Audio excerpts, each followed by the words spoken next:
অৰুণোদয় যোজনাত 1250 টকাৰ পৰা ক্ৰমে 3000 টকা মাহিলী লৈ যোৱাৰ বাবে আমি চেষ্টা কৰিম। 2 লাখ চৰকাৰী চাকৰি আমি অলৰেডি কাম আৰম্ভ কৰিলোঁ, গতিকে ৰাইজক দিয়া প্ৰতিশ্ৰুতিখিনি আমি আখৰে আখৰে পালন কৰিম। চৰকাৰী চাকৰি আমি কি ধৰণে কেনেকৈ দিব পাৰিম এই বিষয়ে সিদ্ধান্ত ল'বৰ কাৰণে মুখ্য সচিবৰ অধীনত এটা টাস্ক ফ'ৰ্চ গঠন কৰি দিছে আৰু 3 মাহৰ ভিতৰত এই টাস্ক ফ'ৰ্চে ৰিপৰ্ট দিব যে কেনেকৈ অহা 5 বছৰত আমি 2 লাখ চৰকাৰী চাকৰি দিব পাৰোঁ।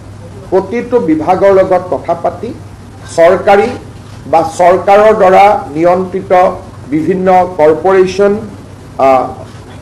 আমাৰ বিশ্ববিদ্যালয়, 6 শিডিউলৰ কাউন্সিল, এই গোটেইবিলাকত মিলি অহা 5 বছৰত আমি কেনেকৈ 2 লাখ যুৱক যুৱতীক চৰকাৰী চাকৰি দিব পাৰোঁ তাৰ বিষয়ে প্ৰতিবেদন এখন দিবৰ কাৰণে মুখ্য সচিব ডাঙৰীয়াৰ অধীনত এটা টাস্ক ফ'ৰ্চ গঠন কৰি দিছে, যাতে আমি আমাৰ যিটো অসমৰ যুৱক যুৱতীসকলকে যি প্ৰতিশ্ৰুতি আছিল তাক যাতে আমি ৰাখিব পাৰোঁ বা তাক যাতে আমি পালন কৰিব পাৰোঁ। 4ৰ্থ শ্ৰেণীৰ কৰ্মচাৰীয়ে কাম কৰি আছে, 3য় শ্ৰেণীলৈ তেওঁলোকে প্ৰমোচনৰ সুবিধা পায়, ৰুলখন নোহোৱাৰ কাৰণে সুবিধা পোৱা নাছিল। আজি আমি তাৰো ৰুলখন বনাই দিছোঁ যাতে 4ৰ্থ শ্ৰেণীত কাম কৰি থকা কৰ্মচাৰীসকলে 3য় শ্ৰেণীলৈ পদোন্নতি হোৱাৰ সুবিধা পায়, যাতে 1 আগষ্টৰ পৰা প্ৰতিটো চৰকাৰী আঁচনিৰ সুবিধা নিয়মীয়াভাৱে অসমৰ ৰাইজে পাব পাৰে। বিধানসভাৰ অধিৱেশন এখন আহ্বান কৰিবলৈ এমাহৰ নটিচ লাগে, গতিকে আজি 4 তাৰিখ 6 জুলাইত আমি পাতিব খুজিছোঁ আৰু 6 জুলাইৰ ভিতৰত বাজেট হ'লে 28-29 জুলাইত পাছ হৈ যাব। 1 আগষ্টৰ পৰা সকলো চৰকাৰী আঁচনিৰ সুবিধা আগৰ দৰে অসমৰ ৰাইজে লাভ কৰিব পাৰিব। এই অসুবিধাৰ কাৰণে যিহেতু বিভিন্ন বাতৰি কাকতত বেলেগ বেলেগ কৰি কথা ওলাই আছে, আঁচনি বন্ধ কৰি দিলে, অমুক কৰি দিলে, 1 আগষ্টৰ পৰা প্ৰতিখন আঁচনিৰ সুবিধাই অসমৰ ৰাইজে নিয়মীয়াকৈ পাব। আমাক খালি পূৰ্ণাংগ বাজেটখন পাছ হ'ব লাগে। 6 জুলাইত আমি পূৰ্ণাংগ বাজেট অধিৱেশন পাতিছোঁ, 21 দিনৰ বাজেট অধিৱেশন হ'ব আৰু পৰৱৰ্তী সময়ত আমাৰ 1 আগষ্টৰ পৰা প্ৰতিখন চৰকাৰী আঁচনিয়ে আমি নিয়মীয়াকৈ পৰিচালনা কৰিবৰ বাবে সুবিধা পাম। কেবিনেটত আজি আমাৰ এডুকেশ্যন ডিপাৰ্টমেণ্ট সংক্ৰান্তত আৰু এটা সিদ্ধান্ত হয়।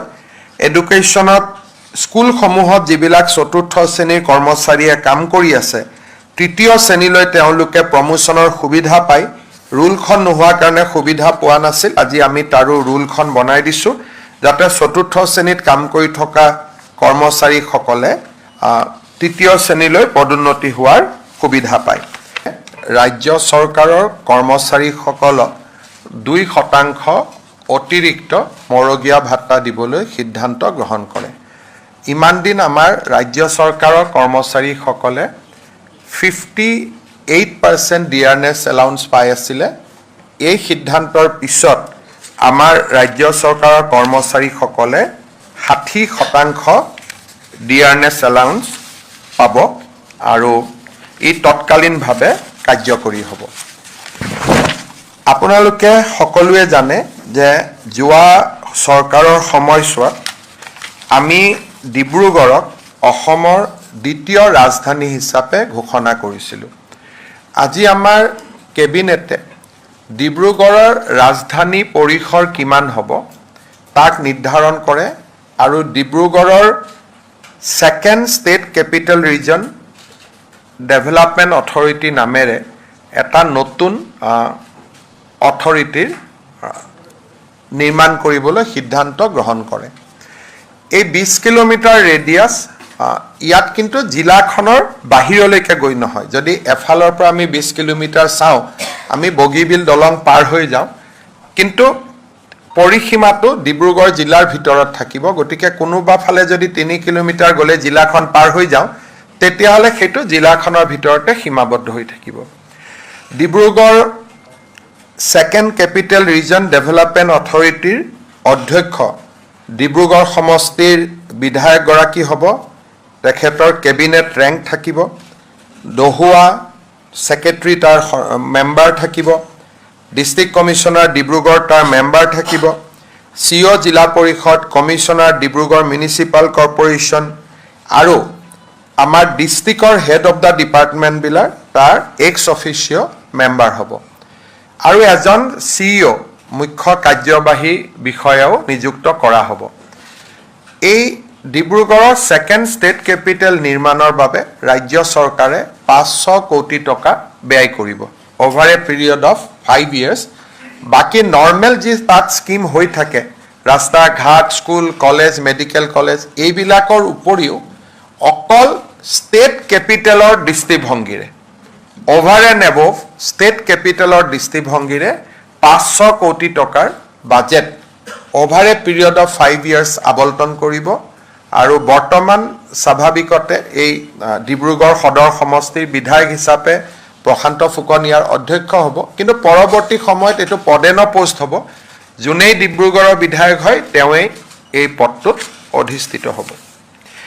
আজি আমাৰ কেবিনেটে আমাৰ যিটো MLA LED এৰিয়া ফাণ্ড, বিধায়ক সমষ্টিৰ উন্নয়নৰ যিটো পুঁজি দিয়া হয়, এই পুঁজি যোৱা 5 বছৰত 1 কোটি টকাত সীমাবদ্ধ হৈ আছিল। 5 বছৰ নহয়, 2016 চনৰ পৰাই ইয়াক বঢ়োৱা হোৱা নাছিল। এই বছৰ আমি MLA এৰিয়া ফাণ্ড 1.5 কোটি টকালৈকে বৃদ্ধি কৰিছোঁ আৰু 1 এপ্ৰিলৰ পৰা 2 কোটি টকালৈকে ই বৃদ্ধি হ'ব। এই বছৰ 1.5 কোটি ৰখাৰ মূল উদ্দেশ্যটো হৈছে যিহেতু আধা সময় পাৰ হৈ গ'ল, এই বছৰ ই 1 কোটি 50 লাখ হ'ব, অহা বছৰ ই 2 কোটি টকালৈকে বৃদ্ধি হ'ব। এই 2 কোটি টকাৰ 10% আমি এনেকৈ ৰাখিছোঁ য'ত নেকি স্কুলৰ ফেন এখন লাগে, ক'ৰবাত নামঘৰত তাল এযোৰ লাগে বা কোনোবা দিব্যাংগক হুইল চেয়াৰ এখন লাগে, তেনেকুৱা কিছু আমি চোকা ল'ৰা এজনক কেতিয়াবা লেপটপ এটা দিব লাগে, শিক্ষাৰ্থী এজনক, এনেকুৱা 10% টকা আমি ইনষ্ট্ৰুমেণ্ট আদি কিনাৰ বাবে তাৰ ভিতৰত আমি ৰাখিছোঁ। 2 কোটি টকাৰ 1 কোটি 80 লাখ ইনফ্ৰাষ্ট্ৰাকচাৰত হ'ব, 10% আমি ইনষ্ট্ৰুমেণ্ট, এম্বুলেঞ্চ এখন কিনিব পাৰিব, এই ধৰণৰ কামৰ কাৰণে 10% আমি ব্যয় কৰিবলৈ অনুমতি দিছোঁ। চতুৰ্থতে আপোনালোকে জানে যে আমাৰ ৰাজ্যত বাজেটখন পাছ নোহোৱাৰ কাৰণে বিশেষকৈ প্ৰত্যেক 5 বছৰৰ মূৰত আমি ভোট অন একাউণ্টছ কৰোঁ ফেব্ৰুৱাৰী মাহত আৰু 3 মাহলৈকে খৰচ কৰাৰ আমি অনুমতি পাওঁ আৰু তাকো মূলতঃ দৰমহাৰ ক্ষেত্ৰত। তাৰ কাৰণে আমাৰ ৰাজ্যৰ বহুকেইখন উন্নয়নমূলক আঁচনি এইকেইটা দিন আমাৰ বন্ধ হৈ আছে বা যিমান বাজেটত টকা আছিলে সিমানেদি মাত্ৰ কৰি থকা হৈছে। তাৰ পৰিপ্ৰেক্ষিতত আমি 6 জুলাইত অসম বিধানসভাৰ বাজেট অধিৱেশন আমি আহ্বান কৰিছোঁ যাতে